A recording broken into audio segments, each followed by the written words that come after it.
नमस्कार दोस्तों। तो हम आज बहुत ज़्यादा इम्पोर्टेंट टॉपिक पढ़ने वाले हैं क्रिटिकल रेडियस के बारे में। क्रिटिकल रेडियस होता क्या है? At critical radius we get the minimum resistance. Minimum resistance का मीनिंग ये होता है कि देखो दो तरह के रेजिस्टेंस होते हैं, कंडक्टिव रेजिस्टेंस और कंडक्टेंस रेजिस्टेंस। कंडक्टिव और कन्वेक्टिव, ये दोनों एट क्रिटिकल रेडियस ये दोनों बराबर होते हैं। और देखो पॉइंट बोलता है, at critical radius we get the maximum heat transfer possible, we get the minimum resistance. At critical radius conductive resistance is equal to convective resistance. ठीक है। For cylinder critical radius Ri is equal to K insulation upon H outside। ऐसा graph होता है, ये graph है resistance versus Ri का। यहाँ पे पिक करता है Q वर्सेस रेजिस्टेंस का। सो Q वर्सेस रेडियस का ग्राफ है। सो धीरे धीरे Q हीट ट्रांसफर बढ़ता है, उसके बाद धीरे धीरे घटता है। धीरे धीरे बढ़ता क्यों, मैं इसका वेग रीजंस देता हूँ आपको। शुरुआत में क्या होता है, ln R2/R1 2πkL, तो कंडक्टिव रेजिस्टेंस बढ़ते जाता है और कन्वेक्टिव रेजिस्टेंस घटते जाता है। कन्वेक्टिव रेजिस्टेंस घटते जा रहा है, कंडक्टिव रेजिस्टेंस बढ़ते जा रहा है। उसको एक और बोल सकते हैं कि कंडक्टिव हीट ट्रांसफ़र घटते जा रहा है और कंडक्टिव हीट ट्रांसफ़र घटते जा रहा है और कन्वेक्टिव हीट ट्रांसफ़र बढ़ते जा रहा है, ऐसा भी बोल सकते हैं, या फिर रेजिस्टेंस के टर्म्स में भी बोल सकते हैं।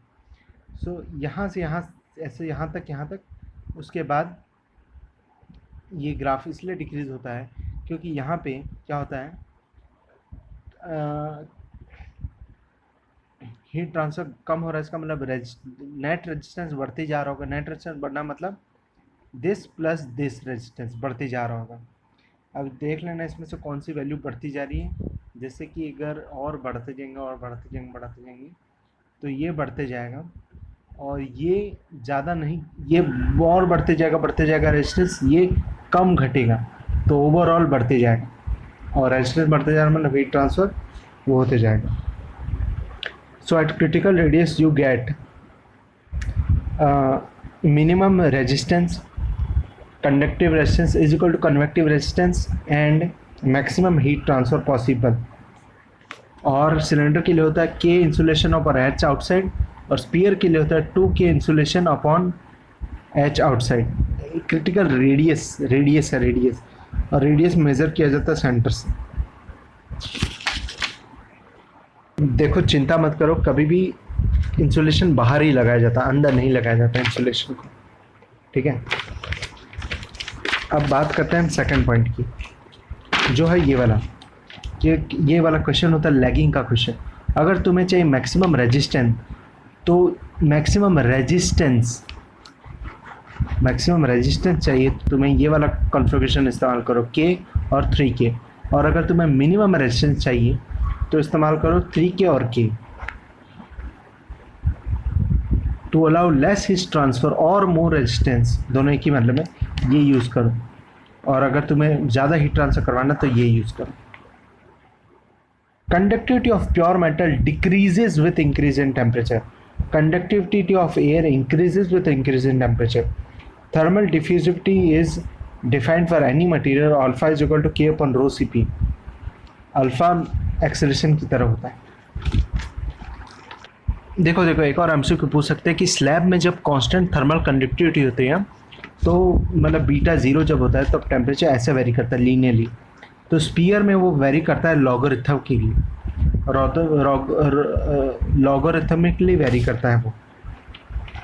देखो भाई वही टेम्परेचर प्रोफाइल जहाँ पे मतलब वही लिखो, कहीं किसी और पॉइंट पे टेम्परेचर निकालना हो इस पॉइंट पे तो कैसे लिख सकते हैं हम, क्योंकि स्टेडी स्टेट हीट ट्रांसफ़र है तो T2 minus T upon ln R upon R1 upon 2πkn is equal to T1 minus T minus T1 upon 2πR upon 2π मतलब वही ln R2 upon R 2πkn।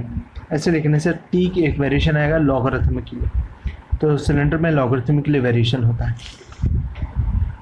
ये देखो, resistance of a wire rho L by A, rho resistance of a wire is equal to resistivity of a wire into length of the wire upon cross section area of the wire. Similarly conductance होता है, conductance जैसे यहाँ resistance है, यहाँ conductance होता है conductivity into area upon length of the wire. इसे याद रखने का क्या तरीका है? हाँ, इसको याद रखने का तरीका ये है कि